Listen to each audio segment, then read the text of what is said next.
La parole est à Madame Marie-Ange Magne, rapporteure pour avis de la Commission des finances, de l'économie générale et du contrôle budgétaire. Vous avez la parole, mes chers collègues.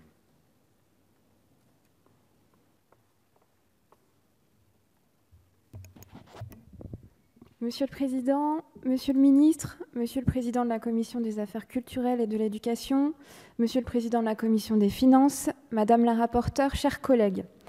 Traduisant notamment les engagements pris par le gouvernement le 16 avril 2019 au lendemain de l'incendie de la cathédrale Notre-Dame de Paris, le présent projet de loi comportait dans sa version initiale 9 articles. 2 d'entre eux, les articles 4 et 5, ont été délégués à la Commission des finances. En première lecture, nous avons adopté sur ces articles plusieurs amendements rédactionnels, préservant l'équilibre général et les contours des articles contenus dans le projet de loi. Nous avons également, au terme d'un travail transpartisan réalisé à l'initiative de nos collègues Gilles Carrez, du rapporteur général et du président de la Commission des finances, inséré un article additionnel visant à assurer le suivi et la transparence des dons effectués dans le cadre de la souscription nationale, tant par les particuliers que par les entreprises.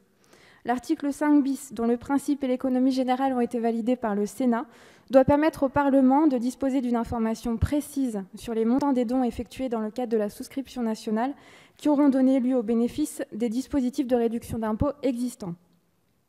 En première lecture, le Sénat a apporté à ces 3 articles des modifications plus ou moins substantielles, les maintenant tous dans la navette. Après l'échec de la CMP, je vous proposerai sur chacun des articles relevant des compétences de la Commission des finances de rétablir le texte adopté par notre Assemblée en première lecture. J'aurai l'occasion de revenir plus en détail sur les raisons qui m'y conduisent au moment de la discussion des amendements, mais je tiens à rappeler plusieurs éléments sur les articles 4 et 5 sur lesquels beaucoup de choses sont dites, interprétées ou craintes. L'article 4 n'a pas d'autre objectif que celui de répondre aux demandes formulées par certaines collectivités territoriales pour lesquelles la restauration de la cathédrale Notre-Dame de Paris ne présente pas d'intérêt public local. Il s'agit de donner une base légale aux dons et versements effectués dans le cadre de la souscription nationale par une collectivité territoriale en dehors de son champ de compétences géographiques. C'est bien parce que plusieurs collectivités avaient annoncé leur souhait de participer à la souscription nationale que le présent projet de loi leur offre une base légale pour le faire. Et il ne s'agit que d'une possibilité que chaque collectivité demeure entièrement libre d'exploiter ou non. Par conséquent, opposer, comme on l'entend souvent dans le débat patrimoine national et patrimoine local, ne me semble pas judicieux, et les éléments connus à ce stade sur la participation des collectivités locales à la souscription tempèrent d'ailleurs certaines des critiques. Sur les 85,5 millions d'euros d'ouverture de crédit annoncés, 70% proviennent de la ville de Paris et de la région Île-de-France. Par ailleurs, j'entends et je comprends les inquiétudes évoquées par bon nombre d'entre vous s'agissant du traitement comptable réservé au versement des collectivités territoriales. Il est indispensable que le cadre applicable aux dons soit très clair, mais je regrette que les éléments contenus dans l'exposé des motifs du présent projet de loi, confirmés à plusieurs reprises par le ministre lors de débats parlementaires, n'aient pas réussi à rassurer sur ce point. Comme en première lecture, je considère que ces précisions ne relèvent pas en toute rigueur du domaine de la loi, et serait donc défavorable à tous les amendements visant à insérer dans le dispositif de l'article 4 la nature comptable des versements ou leur non-éligibilité au FCTVA. Peut-être le ministre pourra-t-il nous donner des éléments très précis sur le contenu de l'instruction budgétaire qui, il me semble, en cours de validation. L'article 5 est l'un des articles centraux du présent projet de loi.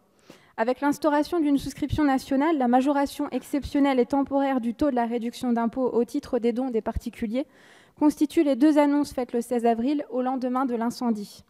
Vos questions légitimes concernant l'instauration d'un plafond spécifique de 1 000 € et l'augmentation du taux de la réduction d'impôt par rapport au droit commun, déjà très généreux pour reprendre les mots de certains de nos collègues, ne doivent toutefois pas nous faire oublier que le dispositif concerné vise à accompagner, de manière exceptionnelle et temporaire, l'élan de générosité des Français dont l'émotion suscitée par l'incendie illustre l'attachement à l'édifice. Elles ne doivent pas non plus, je crois, donner prise au débat sur la hiérarchisation des causes et la générosité de nos concitoyens. Par ailleurs, les éléments communiqués par les fondations font état d'un don moyen de l'ordre de 100 €, élément qui relativise, je crois, les critiques portant sur le plafond de 1 000 €. L'article 5, que nous avons adopté en première lecture et dont la pertinence n'a pas été remise en cause par le Sénat, a été supprimé contre mon avis en commission.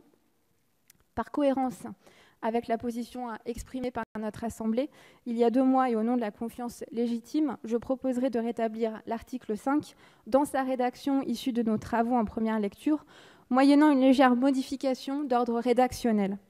Que l'on partage ou pas les objectifs poursuivis par le présent projet de loi et les choix effectués en particulier dans l'article 5, il ne serait ni raisonnable ni respectueux de tous nos concitoyens qui ont effectué des dons depuis le 16 avril 2019 de revenir sur les engagements pris publiquement il y a 2 mois par le gouvernement. Je vous remercie. Merci, mes chers collègues.